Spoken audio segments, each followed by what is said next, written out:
बच्चों, पिछले वीडियो में हमने प्राथमिक आंकड़े संकलन करने की अन्य विधि पढ़ी थी। इस वीडियो में भी हम अब प्रश्नावली एवं अनुसूचियों के माध्यम से सूचना किस प्रकार से संग्रहित की जाती है, तो इसको हम पढ़ेंगे। अब जैसे कि नाम है प्रश्नावली एवं अनुसूची, इस विधि के अंतर्गत अनुसंधानकर्ता सबसे पहले अनुसंधान के उद्देश्य को ध्यान रखते हुए एक प्रश्नावली तैयार करते हैं। तो प्रश्नावली क्या होती है? हम पहले से एक प्रश्नों का समूह तैयार कर लेते हैं, जिसके आधार पे हम जो सूचक हैं, जो सूचना देने वाले हैं, उनसे सूचना प्राप्त करते हैं। इस प्रश्नावली के आधार पे हम दो प्रकार से सूचना प्राप्त कर सकते हैं। एक विधि तो है कि हम डाक द्वारा ये प्रश्नावली भेज दें, या फिर दूसरा क्या है, किसी गणक को हम भेजते हैं जो सूचकों से सूचना प्राप्त करता है। तो इन दोनों विधियों को हम विस्तार से पढ़ेंगे। तो सबसे पहले हम डाक विधि पढ़ते हैं। जैसा कि मैंने आपको पहले बताया कि हम जो हमारी तैयार प्रश्नावली है, उसको हम डाक द्वारा भेजते हैं, और प्रश्नावली के साथ हमको एक पत्र भी भेजना पड़ता है, जिसमें हमें बताना पड़ता है कि सूचकों को जो हमारी सूचना देंगे, हमको जो प्रश्नावली भर के देंगे, कि ये इस प्रश्नावली भेजने का उद्देश्य क्या है। और उद्देश्य के साथ साथ हम उनसे ये भी उनको बताएंगे कि जो प्रश्नावली हम भेज रहे हैं, इसमें जो भी आप उत्तर लिखेंगे, उनको हम गुप्त रखा जाएगा। अगर उसको हम गुप्त नहीं रखेंगे तो उससे क्या होता है कि वो जो भी प्रश्न देने वाले, जो प्रश्न का उत्तर देने वाले हैं, वो निश्चिंत हो जाएंगे कि उनकी जो जानकारी है गुप्त रखी जाएगी। और साथ ही हम उनसे ये भी रिक्वेस्ट करेंगे कि आप जब भी प्रश्नावली भर दें तो डाक द्वारा हमको वापस हमारे पास भेज दें। इसलिए उचित ये रहता है कि हम अपना एक स्व पता लिफाफा उनके साथ भेजें, जिसमें हम खुद एक स्टैम्प लगा के भेजें, जिससे कि वो उन्हें कोई खर्चा ना हो और सीधे हमको जो प्रश्नावली उन्होंने भरी है वो हमें भेज दें। अब आते कि ये विधि कहाँ कहाँ उपयुक्त होगी।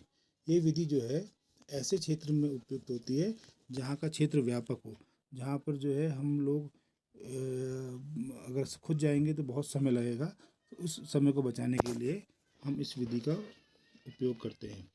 और दूसरा, इसमें एक चीज़ और है कि हम केवल प्रश्नावली उन्हीं लोगों को भेज सकते हैं जो शिक्षित हों।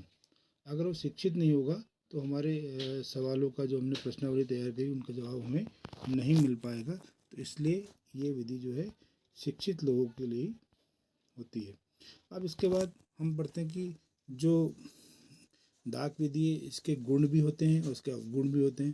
तो उनको हम विस्तार से पढ़ेंगे। जैसे मितव्ययता, इस विधि में क्या है कि हम केवल प्रश्नावली तैयार कर रहे हैं और डाक द्वारा भेज देते हैं। इससे क्या होता है कि हमारे समय की, परिश्रम की और जो पैसा है, उन तीनों की बचत होती है।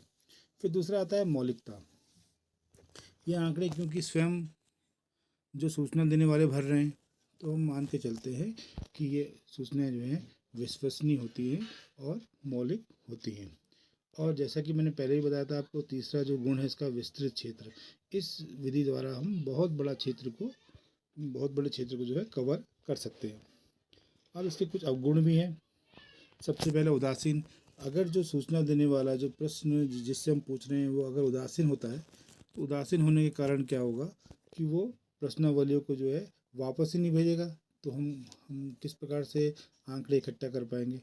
और दूसरा, इसमें लोचशीलता का अभाव भी पाया जाता है। अब लोचशीलता के अभाव से आप क्या समझते हैं कि लोचशील का अर्थ है कि हम इसमें प्रश्नों में बदलाव नहीं कर सकते, क्योंकि अगर हमने प्रश्नावली एक बार बना के भेज दी, तो जैसे प्रश्न बने हुए हैं उसी प्रकार से हमको सूचकों द्वारा उत्तर मिल पाएंगे।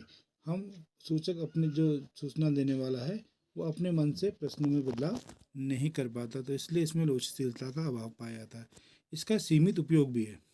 सीमित उपयोग अर्थात अशिक्षित व्यक्ति जो है इस विधि द्वारा सूचना प्राप्त नहीं कर पाते हैं, क्योंकि जो क्या कहते हैं, अशिक्षित व्यक्ति होते हैं, वो पढ़ नहीं सकते, वो प्रश्नावली क्या लिखी है पढ़ नहीं सकते, ना ही उसको भर सकते हैं।